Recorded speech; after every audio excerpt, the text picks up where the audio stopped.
Hello everyone, this is Milton Maya Bluedale here, and today I'm actually going to give you more descriptions on the Ninjala characters I was working on for the last, I think it wasn't too long ago that I mentioned I made 19 more characters. As you can already see, maybe I should actually tell you more about them. I actually made about 20 of them, and I decided to actually start off with the female characters first. Going about, there are 10 female characters, and for the next video there are 10 male characters. So today I'm going to actually give you more description on each of the characters, give you at least the pictures of what they look like, and I'll actually give you more video footage on how they actually go about with their battle styles. And I'll give you more descriptions on their actual characteristics, on history, and of course what they're like in battles. Be warned though, be warned for spoilers if you don't want to actually be spoiled with them. And also, for the Ninjala characters, I've been wanting to do it in Gmod, but considering that we don't have any add-ons for Gmod, for creating our own Ninjala characters like Splatoon, well, who knows when I'm actually going to be able to put them in there. So keep that in mind, because we don't know when we're going to get add-ons for Ninjala like that. But I hope you guys enjoyed the video. For those of you who love playing Ninjala and watching my Ninjala videos, I do hope you guys actually like the descriptions. So with that, let's continue on.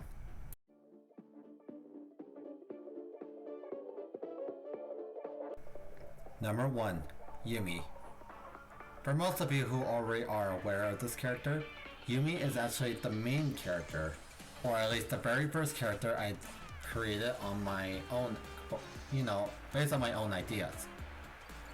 Most of you who already are aware of her characteristics, she's actually smart, she's funny, she's actually considered a naughty kind of character. She likes to play jokes, she even likes to tease a lot of people. Not to mention she likes to taunt them for fun. Because considering Yumi, she will do anything to taunt anybody. That is, only if she gets Ippon first thing. Most of the time Yumi is considered, I guess a little devilish. Because, well, most of the time she doesn't show any kind of mercy. She will go after anybody that Ippon her first thing. But when all said and done, you shouldn't actually piss off Yumi no matter what. If you want to say hi to her, at least let her Ippon you and then say hi, and then you could just return the favor to her. But be aware, she can get you, taunt you, no matter what you do. Cause knowing her, she is definitely a devil. Way the opposite of Maya. And of course, make sure you don't piss her off too. Seriously, she is that sensitive. And of course, she will never show any kind of mercy, no matter who it is, friend or foe. As I said, but yeah, quite the cocky little one she is. Number 2. Alita. She's one of the most recent characters that I actually created. As far as her talents go, she's actually one to say hi, but in a more childish way. She likes to have fun most of the time. Sometimes she likes to say hi, but other times she's quite a skillful one. She's not as devilish as Yumi is, but she's more calm and cool rather than that. Sometimes she can actually show a little compassion, but sometimes she acts like a child. Well, considering all the Ninjala characters are children, based on the side effect for the Ninjala gum. But Alita actually shows some kind of mercy, at least a little bit here and there. Sometimes she actually can show a little bit of fun. She likes to dance, she likes to at least do some Tai Chi just to keep her cool. But sometimes, well, above all else, she's actually a lot more smarter. Either that, or she's never really been that skillful, and yet she's just starting out. In all layman's terms, she's a late bloomer. Basically, I guess you could say, a total noob with cocky skills. A force to be reckoned with if you ask me. Number 3. Kimberly. Although her skills are somewhat in the average state, she's mostly a hammer user. She likes to use the sushi hammer above all else. One of the things, she loves sushi. But the thing about her, she's actually quite an evil one. Unlike Lucy, she shows no mercy at all. Let alone, she's not exactly like Yumi. She's quite different. She's much more devilish, much more pure evil rather than Yumi. Between Yumi and Kimberly, Yumi is actually much more of a nicer kind of Ninjala character. A hero if you ask me, while Kimberly is considered the villain. Although Kimberly does have a soft side here and there, she just doesn't usually show it. Or rather, she is all evil. Quite the trickster, quite the charmer. She will do anything, and she won't stop at nothing just to get what she wants. Only because that dumb hammer of hers, the one with the sushi, obviously, there's no doubt she will not stop until she actually defeats every single one of her opponents, no matter who it is. I guess you could say she's way worse than Yumi is. Number 4. April. April is considered a sportsman-like character. Her main weapon, mostly, is just a trick shot ball. One of the particular reasons for that one, I guess you could say, she's an athlete. In the Ninjala world, for at least my characters, she's actually considered a celebrity. One of the top sportsman-like athletes in the entire world of Ninjala. I guess you could say she's an athlete sensation. I guess if you put it that way in terms. Her main sport is mostly volleyball, basketball, fencing. She could take up any kind of sport. The basketball one is one of her main specialties, all due because of the trick shot one. Her more specialty kind of thing is that she likes to actually lure her opponents, rather than just attacking directly. She has the tendency to actually flirt and lure them close enough. Well, at least for those who are boys. Sometimes she can actually taunt them, but I guess you could say she's more of the friendlier type of characters who likes to give some love and support to all her fans. But be it as it may, she still has an evil side to herself, or I guess you could say a sensitive heart. If those who attack her, well, I guess you could say she won't show any signs of mercy or repent of any kind. Well, that is if you try to hurt her in any sort of way. Sneaking attacking her, she won't stop at nothing just to actually beat you down, or any of her opponents for that matter. She's quite the skillful one, but she's also quite the stronghold one. Well, I guess in Lane's terms, she is quite the sportswoman. Number 5. Tilly. Tilly is considered a lovable kind of character. She's not really all that too special, at least in her eyes. She doesn't think she's too special. Because of the fox-like ears, she's more of a cute kind of character who likes to show some kind of fairness fight to any kind of opponents, depending on the advantages she's up against. Most of the time she's been spending her time learning yo-yo tricks. Her main specialty is the blade yo-yo. Sometimes she's a little dumb, but sometimes she keeps forgetting what kind of opponent she's facing up against. And sometimes she could show some weakness because she's not too smart. But be that as it may, she's sometimes a little goofy, sometimes a little forgetful, and sometimes a little... I don't know. But I guess you could say she's one of the more gleeful kind of characters who likes to show some kind of fair fighting. Well, more or less, depending on any terms. Sometimes she acts like a cat, but other times she's not. But be that as it may, she would like to see a cat someday. Who knows though. Number 6. Jade. As far as other Ninjala characters go, Jade is the only one who can actually use more or less an actual sword-like weapon. One of the particular reasons, she's a martial artist. She specializes in mostly kung fu kinds. And also, if in case she were to battle any kind of opponent that doesn't do martial arts, she specializes in sword-to-sword combat.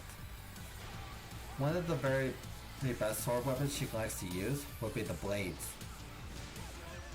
Most of the time, she actually shows some kind of weakness of openings, depending on the advantages she's up against. But be that as it may, she actually has some kind of connection between martial arts and other kinds of martial arts techniques. Jujitsu, Kung Fu, Karate, whatever advantages of martial arts she learns. One of her most main specialties is sword combating. She has been training non-stop with the swords, as far as anybody else goes. At times like these, she likes to use the punishing blade because it's a sword for her. And for her, she is badass, no matter what kind of opponent goes up against her.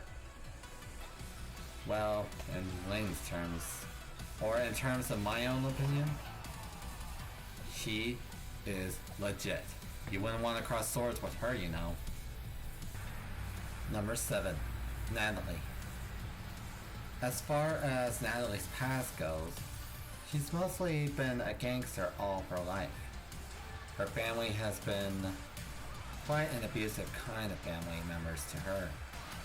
She hasn't had a happy childhood, but half the time she was also dreaming of becoming mostly a dancer. Mostly for doing ballet, or at least street dancing, whatever suits her.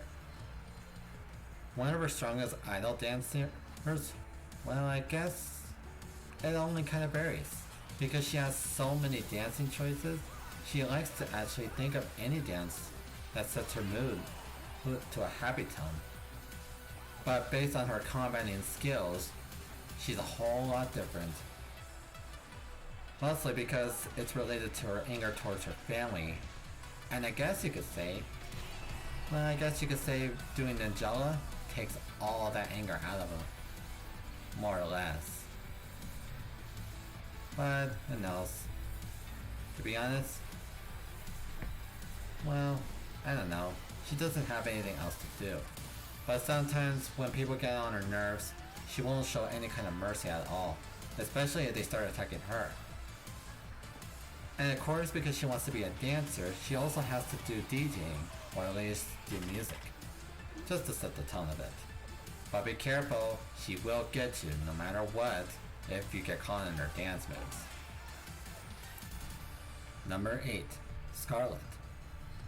As far as other characters go, Scarlet has always been living a life as a gangster. Not just any ordinary gangster though, she's always been living her life training excessively, taking on any kind of challenge up ahead, no matter the opponent, no matter what kind of threat she faces. One of her gangster lifestyles is that she's a skateboarder. She has been skateboarding ever since she was very young, and considering her skills, she's quite fearsome, and she will take on anybody.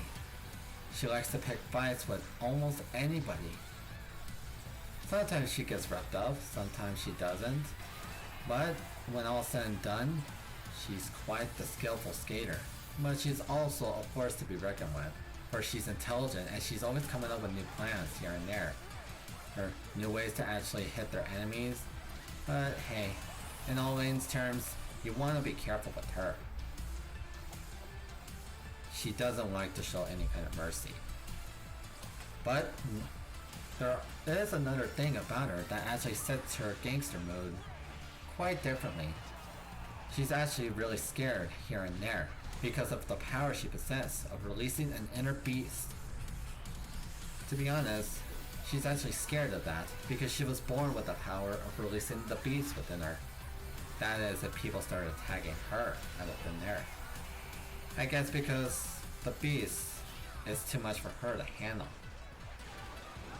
But I guess when all said and done, if you start to piss her off, I guess it makes sense she will release the beast. So be careful. Who knows what she can do?